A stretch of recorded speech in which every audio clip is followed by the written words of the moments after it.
Salut. Je me suis arrêtée sur le bord de la route parce qu'il m'est arrivé un truc qu'il faut absolument que je te raconte, qui a, à mon avis, déjà été rencontré par plein de gens. Du coup, ce dont je vais te parler dans cette vidéo, c'est du rapport aux autres et de comment des petits incidents quotidiens, tu vois, une petite embrouille à droite, à gauche pour des conflits d'intérêts, par exemple avec le voisin, euh, avec tu sais, des broutilles, des petites disputes où on se sent vite agressé ou démuni. Tu sais, c'est ces moments-là où où, euh, on se retrouve en confrontation avec quelqu'un alors que clairement on n'était pas du tout prêt à ça. Et du coup, bah, on se laisse embarquer par l'émotion parce qu'on se sent dans un, je sais pas, agressé ou en tout cas acculé ou accusé. Et tu sais, ces moments où t'as l'émotion qui prend clairement le dessus et, euh, et soit tu sais pas quoi dire, soit tu dis n'importe quoi et après tu t'en veux à fond ou alors tu repenses la scène dans ta tête en te disant ouais, j'aurais dû dire ça, nanani, nanana.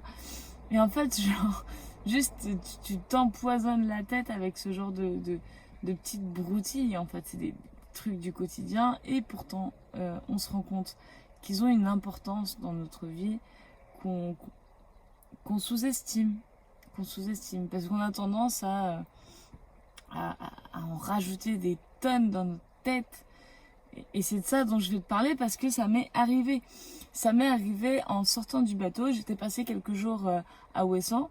Et tu vois, vu que j'ai pas énormément de moyens financiers, j'ai trouvé une petite rue où je pouvais me garer sans payer. Et j'avais juste 10-15 minutes à faire pour arriver jusqu'au bateau. Donc jusque-là, tout va bien. Je vais à Ouessant, je sais pas combien de temps j'ai passé 4 jours, un truc comme ça. Donc je vais à Ouessant passer mes 4 jours. Je reviens, je fais mon petit quart d'heure à pied. Donc c'était en montée sous un soleil de plomb breton. Donc c'est-à-dire 25 degrés. Mais 25 degrés pour une bretonne, ça peut vite être une chaleur étouffante. C'était le cas. Je suis arrivée à ma voiture, j'étais en mode ah, enfin, trop bien. Avec mon sac et tout, enfin, tu vois le délire. Et là, il y a une petite dame qui sort de sa maison et qui me dit oh, c'est vous qui étiez garé là? Et puis, alors peut-être je vais déformer un peu ses propos. J'en suis désolée, madame, si vous regardez la vidéo. Je retranscris au mieux que ce que je me souviens. Et qui me dit c'est vous qui êtes garé là? Et je dis oui, c'est moi. Et puis elle me dit c'est pas illégal, mais c'est irrespectueux. Et je fais comment ça, c'est irrespectueux? Et elle commence à m'expliquer parce qu'en fait j'étais garée tu sais, genre t'avais la maison là et juste là des places pour te garer qui longent son petit muret de jardin fleuri. Oui, moi j'ai reçu du monde, se garer devant chez les gens, ça se fait pas, c'est irrespectueux, etc. Et je lui dis, je suis désolée, quand je suis arrivée, il y avait que cette place-là qui était vacante. Je pouvais pas me garer ailleurs en fait, j'avais pas le choix. Et du coup, ben effectivement, c'est pas illégal, donc je me suis garée là. Elle me dit, c'est comme ça que les touristes se font détester. Et là, tu vois, genre je sens un truc qui commence à monter en mode, bon, elle commence à me saouler. Euh, j'ai rien fait de mal en soi.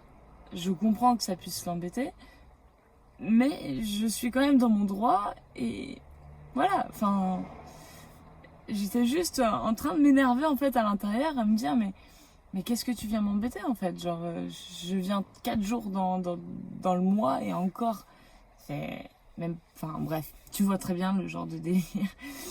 Toi aussi tu l'as vécu, j'en suis sûre. Ce genre de moment où tu sens que ça commence à chauffer à l'intérieur et où tu te dis je trouve que tu abuses quand même madame. Et elle m'indique un parking qui y a un peu plus bas et elle me dit vous aurez très bien pu vous garer là-bas. Je dis oui mais le parking était payant. Et elle me dit bah quand on n'a pas de sous on reste chez soi. Et là tu vois là ça commence à toucher des valeurs à l'intérieur qui me font ce truc de bah, c'est n'importe quoi. Enfin je devrais attendre d'avoir des sous pour profiter et moi aussi partir quelques jours, profiter du soleil, des vacances, etc. Et bon, bref, la conversation s'envenime quelque peu au fur et à mesure. Et je commence à lui dire, non mais de toute façon, là, je m'en vais. Donc, vous pouvez essayer de me culpabiliser autant que vous voulez, je m'en vais. Et en fait, elle commence à fuir la conversation, donc elle rentre dans son jardin et elle me dit oui, vous regardez pas là, c'est de l'irrespect, faut pas s'étonner de pourquoi on déteste les touristes après, etc., etc. Et genre là, tu vois, j'étais dans ma voiture, elle est rentrée chez elle, j'étais dans ma voiture et je commence à ruminer. Tu sais, ce fameux moment où tu te dis, ah, j'aurais dû lui dire ça, j'aurais dû lui dire ça, j'aurais dû lui dire ça. Et à ce moment-là, ce que j'étais en train de me dire, c'est, j'aurais dû lui dire que le respect, c'était aussi de saluer quelqu'un avant de lui demander quelque chose, ou même de l'agresser, ou quoi que ce soit. Déjà, de dire bonjour, en fait, c'était une marque de respect également.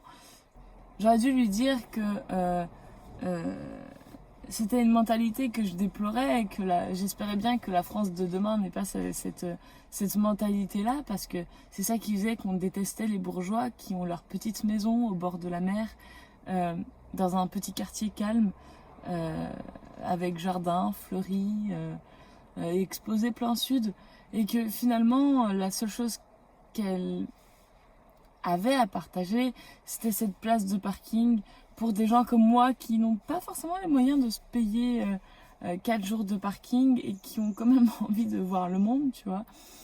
Et j'avais envie de lui dire ça, tu vois, et j'avais aussi envie de lui dire, et vous fuyez la fin de conversation parce que, en fait, vous n'arrivez pas à me rendre coupable de quelque chose dont je ne veux pas et dont je ne me sens pas coupable. Donc du coup, vous fuyez cette conversation.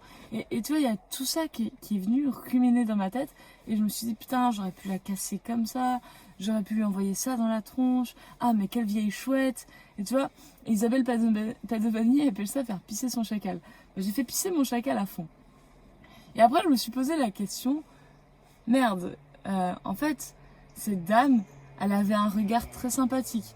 Elle avait une petite dégaine, tu vois, genre, ça aurait été dans un autre contexte, j'aurais très bien pu l'adopter comme ma grand-mère adoptive, tu vois, enfin, genre, je suis sûre que dans un autre contexte, on se serait bien entendu.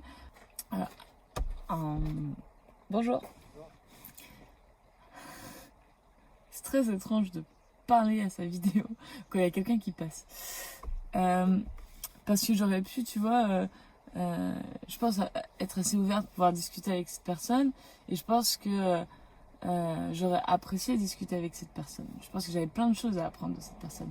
Sauf que ma sensation d'être agressée et la colère, parce qu'elle a touché à des valeurs qui m'étaient chères, ont fait que la colère est montée, l'énervement en même temps, et j'ai fini par partir en lui disant oui, bah très bien, bah je m'en vais, bah la prochaine fois je me garerai chez votre voisin. Et elle me dit oui, très bien, chez le voisin. Et j'étais en mode, mais c'est quand même incroyable. La nana me parle de son inconfort parce que elle a reçu du monde et qu'ils n'avaient pas la place pour se garer à cause de ma voiture. Et elle me dit va chez mon voisin, ça me dérange pas du moment que moi je suis confortable. Et là je me suis dit ok, toute cette colère en fait que j'ai déclenchée en moi, toute cette rumination, parce que j'ai roulé 1 heure avant de m'arrêter, avant de te faire cette vidéo. J'ai roulé 1 heure parce que j'ai ruminé. Tu vois, j'en ai rajouté des tonnes jusqu'au moment où je sentais dans mon ventre et dans ma poitrine que ça commençait à peser lourd, tu vois. Et que j'arrivais même plus à me concentrer sur la musique ou sur la radio quand je conduisais, parce que j'étais tellement embarquée dans cette colère, dans ce truc de j'aurais dû dire ça, ça l'aurait bien calmé. En fait, ce que je cherchais à faire, c'était de rejeter la culpabilité qu'elle me donnait, tu vois. De rejeter, en fait, son impuissance face à cette situation où, effectivement, cette place-là, c'est légal que je sois dessus. Et donc, du coup, elle transforme ça, vu qu'elle n'a pas de pouvoir là-dessus, elle transforme ça en irrespect et elle cherche un coupable. Et en fait, elle cherchait pas une victime. Moi, je me suis sentie victime de son agression. Elle cherchait pas une victime. Elle cherchait simplement un coupable parce que elle, sans doute, qu'elle rumine sans cesse à chaque fois que des touristes viennent se garer ici.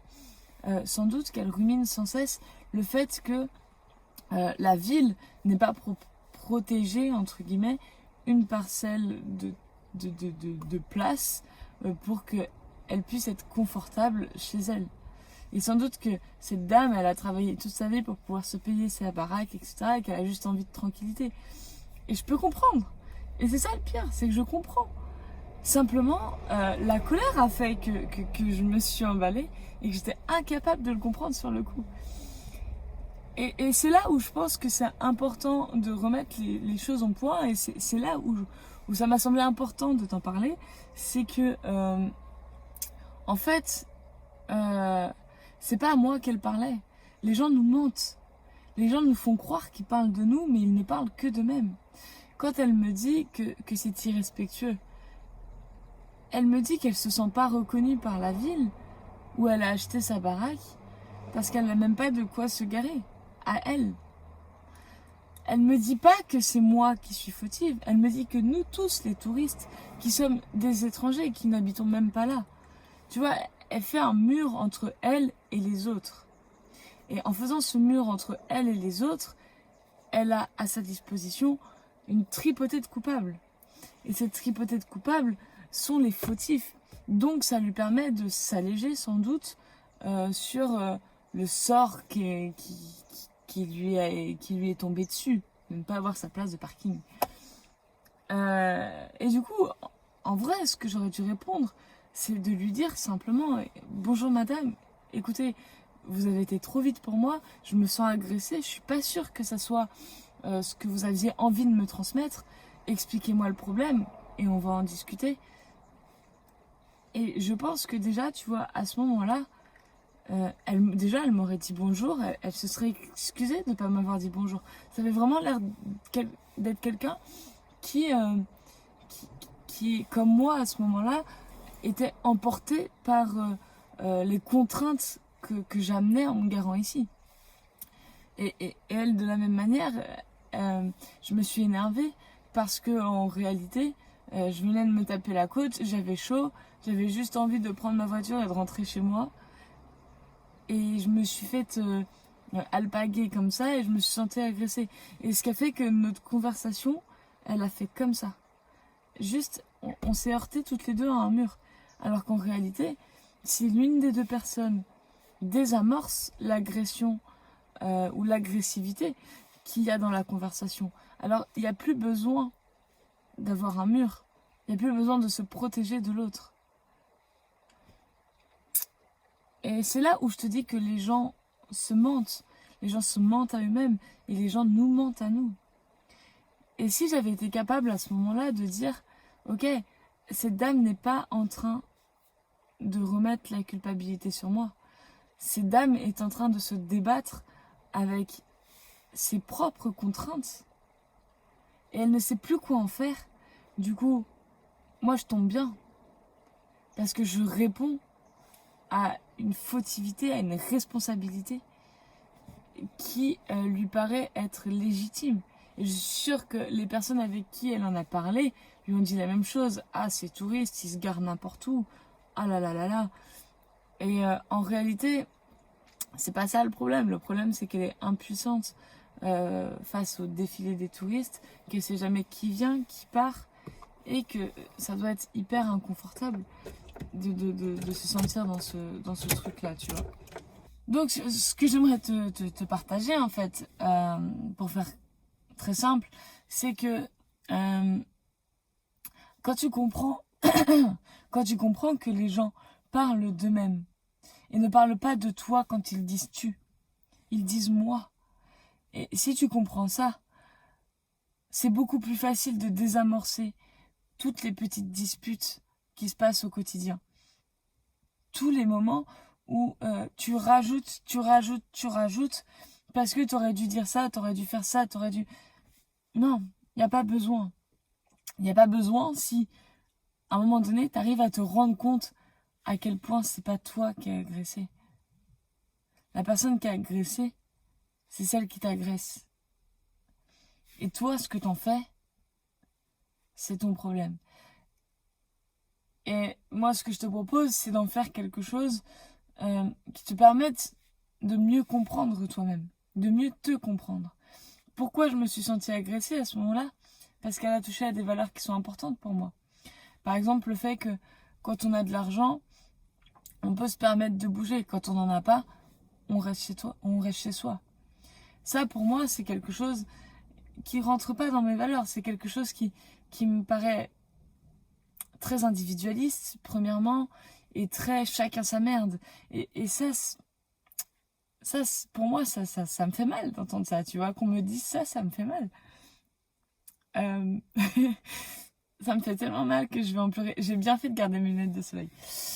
Euh, et en fait, de me rendre compte que ça touche cette valeur, ça me permet de savoir que la prochaine fois, quelqu'un qui me parle ou qui m'agresse, euh, sans l'intention de m'agresser forcément, mais en tout cas qui me met la responsabilité de quelque chose dont je refuse la responsabilité, le moment où je sentirai que cette personne, imaginons, me parle d'argent ou de qui a le droit de sortir de chez soi, ceux qui ont de l'argent, ceux qui n'en ont pas, voilà, à ce moment-là, je saurai que si je m'énerve, c'est parce que cette personne a touché cette valeur.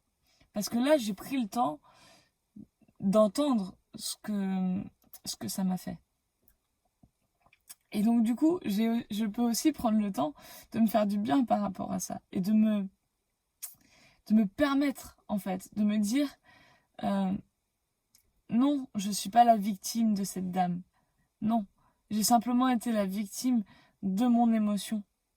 Parce que je n'ai pas su la regarder au moment où elle est arrivée. Et il y a plein de trucs, tu vois, genre quand c'est des valeurs qui sont importantes, il y a plein de moments où ça va être hyper difficile pour toi d'avoir ce regard-là, surtout quand l'émotion elle monte. C'est très difficile d'être dans une émotion et d'avoir ce regard, de se regarder en fait, de regarder son émotion, de regarder pourquoi elle est là. Qu'est-ce qui fait qu'elle s'est déclenchée? Et qu'est-ce qu'elle me fait faire quand elle se déclenche? Et si tu regardes autour de toi, toutes les petites disputes dans le genre, c'est toujours la même chose. Ce sont des gens qui parlent d'eux-mêmes. Toujours. Jamais personne ne parle de toi. Jamais. Et c'est normal, tu vois. Enfin, je veux dire, juste on a oublié d'apprendre à regarder ce que ça nous faisait. Et on a oublié de comprendre à quel point ça mettait des murs et des barrières dans notre communication avec les autres. C'est très drôle que cet incident se soit passé aujourd'hui parce que juste avant de partir à Ouessant, j'ai envoyé dans mes emails privés des conseils en fait pour désamorcer ce truc de ruminage où des fois ça t'empêche de dormir, ou quand tu te prends la tête avec ton copain, ta copine, ta femme, tes enfants, ta tante, ton patron, peu importe qui, où il y a toutes ces confrontations en fait qui sont ajoutées à la relation, et de quoi elles viennent de nos émotions qui se sentent touchées parce qu'on a l'impression qu'on parle de nous. Et en fait, je donne dans cet email un exercice où je t'explique en fait comment, une fois que tu as réfléchi à, à, à qu'est-ce que ça t'a fait, comment, pourquoi, de quelle manière c'est arrivé et comment ça te fait réagir, en fait, je te file un tuyau pour t'expliquer comment on fait pour récupérer l'énergie comment dire, récupérer l'énergie en fait qu'on a bousillée parce qu'on n'a pas été capable de regarder sa propre émotion. Et, et en fait, tu vois, genre, je me rends compte que ça fait combien de temps maintenant? Ça fait 2 ans que je suis certifiée en hypnose. Ça fait 2 ans que je me nourris à fond de communication non violente, que je me nourris des principes de l'hypnose, que je me nourris de tout ce qui va faire que ma communication va être la plus saine possible et la plus en relation avec l'autre. Et un petit accident comme ça, et je m'emporte, et je dis des choses que je regrette, ou je dis pas les choses que j'aurais voulu dire. Et là, je me rends compte en fait que tu peux faire plein de travail sur toi. Plein. Il y a toujours des trucs à bosser et c'est normal, on est humain, bordel, on est humain. Et peu importe qui tu es, peu importe ce que tu fais dans la vie, peu importe à quel point tu penses te connaître, il y aura toujours des moments où ça va toucher quelque chose et ça va te sortir de cette zone de confort qui fait que tu peux avoir des relations saines. Ça va te sortir de ce truc-là et tu vas avoir des réactions que tu vas regretter. Et le problème, c'est pas de savoir comment faire pour éviter ces réactions, c'est de savoir que une fois que ces réactions sont là, qu'est-ce que j'en fais? Qu'est-ce que je crois sur moi? Qu'est-ce que je montre aux autres de moi? Et surtout, qu'est-ce que je veux avec les autres? Moi, ce que je veux, c'est être en relation, être en communication, être en partage. Je veux pas être en confrontation. Parce que ce que je remarque, c'est qu'à chaque fois que je suis en confrontation avec quelqu'un, ça me fait mal. Même si c'est des broutilles, même si c'est juste une petite dame qui voulait juste sa place de parking, ça m'a fait mal de rentrer en confrontation avec elle. Parce que c'est pas ça que j'ai envie, ni pour elle, ni pour moi. Peu importe nos différences, peu importe nos ressemblances, peu importe nos avis divergents, on avait quelque chose à s'apprendre. Et tout ce qu'on va garder l'une sur l'autre, c'est ah mais quelle vieille chouette, ou alors mais quel touriste effronté. Et ça, tu vois, je pense que ça crée des conflits qui dépassent, largement le, le, le domaine des particuliers, des gens du quotidien, des gens du tous les jours. Ça, c'est comme ça qu'on crée des guerres de clans, qu'on crée des mutineries, qu'on crée des guerres, qu'on crée plein de trucs atroces. Pour moi, c'est le même principe. Juste, on se sent attaqué quelque part. Et au lieu de regarder comment on réagit à cette attaque, qu'est-ce qui nous fait mal dans cette attaque, au lieu de regarder comment l'autre parle de lui dans cette attaque, on regarde soi et on a l'impression qu'on parle de soi. Et alors on se défend. Il n'y a pas de mal à se défendre. Simplement, parfois se défendre, c'est pas la bonne méthode. Au contraire, parfois, ouvrir sa vulnérabilité, c'est la meilleure défense parce qu'il n'y a plus besoin d'attaque. C'est ça que j'avais envie de te partager. C'est pour ça que je me suis arrêtée pendant 25 minutes sur le bord de la route pour te raconter cette histoire. Parce que ça m'a vraiment retourné, tu vois, de prendre conscience que je pourrais travailler autant de choses sur moi que je veux. Il y aura toujours ces moments-là.